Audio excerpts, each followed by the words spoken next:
Comrades and friends, the Communist Party USA extends its warm greetings and sincere appreciation to Friends of Socialist China and the International Manifesto Group for organizing this crucial webinar on opposing the US-led Cold War 2.0. Peace and multilateralism are the major issues of our era. The conflict between, on the one hand, a dwindling and weakening US global hegemony, and on the other hand, a burgeoning movement for sovereignty and multilateralism around the world, has become the primary contradiction in the international scene. In 2022, the United States Congress passed the America Competes Act, which, among other things, allocates $500 million for negative news media coverage of China. This legislation is part of the continuation of the anti-communist policies of the Cold War, updated for the post-Soviet reality, a war that we've termed Cold War 2.0. This legislation is explicitly intended to fund negative coverage of China's Belt and Road Initiative specifically. Western media claims that the Belt and Road infrastructure projects are part of debt trap diplomacy or are imperialistic in some other way.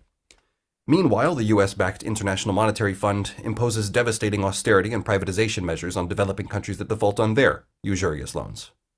The imperialists of the world are projecting their own crimes onto the actions of China as part of their anti-communist campaign. Western media spreads claims of forced labor and repression against Uyghurs in Xinjiang province, despite the fact that delegations from many countries and organizations, including the Organization of Islamic Cooperation, have visited Xinjiang and concluded that there was no such forced labor or forced cultural assimilation.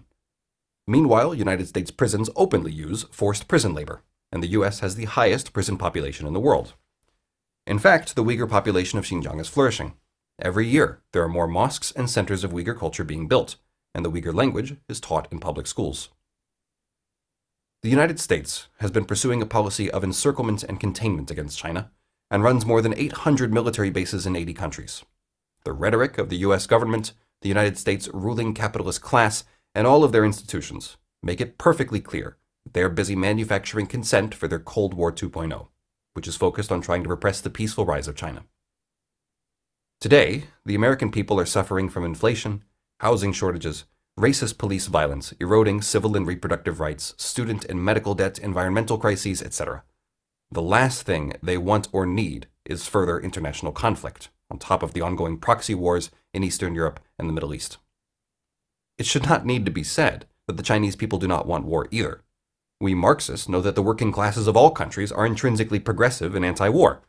After all, it is our lives that are sacrificed by the capitalists for the interests of the capitalists.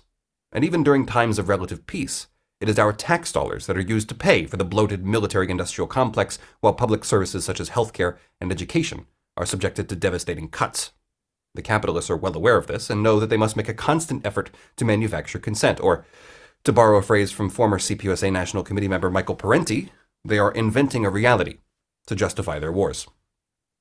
So how can we counter this endless confrontational propaganda? Today, there is a trend of increased conflict and destabilization across the world, spearheaded by imperialism and neocolonialism. Countering this, there's been a resurgence in the US peace movement not seen since the start of the Iraq War back in 2003. At the same time, there's been a resurgence in the US labor movement, with labor union public approval ratings at a high not seen since the 1960s. The racist police murder of George Floyd in 2020 led to tens of millions of people hitting the streets in protest against police brutality. The June 2022 overturn of Roe v. Wade induced a surge of activism and voter organization. We've also seen the growth of progressive organizations across the United States and across the world. The Communist Party USA is growing quickly, with thousands of new members joining the party. Other organizations, like those of our friends here, the DSA, Friends of Socialist China, the US Peace Council, the United Anti-War Coalition, the International Manifesto Group, among many others, have seen growth in membership and activity. There's also been a resurgence of progressive media across the internet, with people like Denny Haifong and others creating alternative avenues to inform the masses, who, until recently, had only corporate media available to them to learn about the world. All of these organizations and people are doing fantastic work, and it is an honor to be here with them today. As Marxist-Leninists, we know that all of these crises are symptoms of the crisis in capitalism. Our party calls this the Communist Plus. It is our perspective, informed by Marxist theory and practice, that we bring to these mass movements. If the peace movement is going to be successful, it must build a strong alliance with these movements, and especially the labor movement. While corporate media and bourgeois politicians accuse protesters and progressive activists of being un-American and in league with foreign governments, we all know that the reality is that the working class is simply waking up and fulfilling its progressive role. Part of that progressive role is international solidarity between all workers, and we're very optimistic about this resurgence. We must continue to facilitate people-to-people exchanges between China and citizens of bourgeois states. When people from different countries develop strong ties, it becomes harder for reactionaries to spread false information vilifying people from other countries. This task is much easier than people might assume. In fact, there are currently about 72,000 US citizens living in China today. China issues many visas for tourism, study, work, and more. And recently, China has entered into new visa-free agreements with many countries. To build people-to-people relations, Westerners must be able to see the real China, and not the false image of China portrayed by a Western capitalist media. We hope that the organizations represented at this webinar can continue their good work, fighting for peace and friendship between our countries and China. We hope that their members, as well as all of the working class, will have the opportunity to visit China, so that they can share their experiences with their fellow countrymen when they return home. Our efforts in this area have been very good so far, but there are places where we can expand the scope of our work. Western Communist and Workers' parties, for example, should continue to foster fraternal relations between each other and with the Communist Party of China. Lastly, building a connection between the youth in China and the youth in our countries is another important step to ensure that the strong people-to-people ties we are building continue long into the future.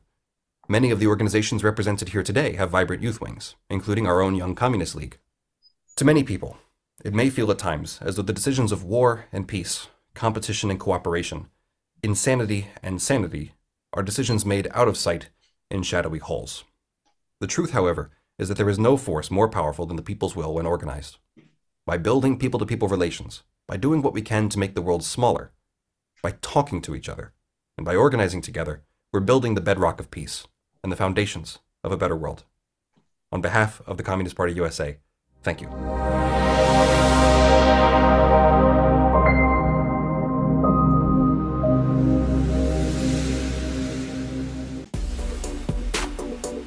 I'm Michael Hudson. I'm appearing here for the International Manifesto Group. If you like this video and ones like it, please subscribe. For more information, go to the address on the screen.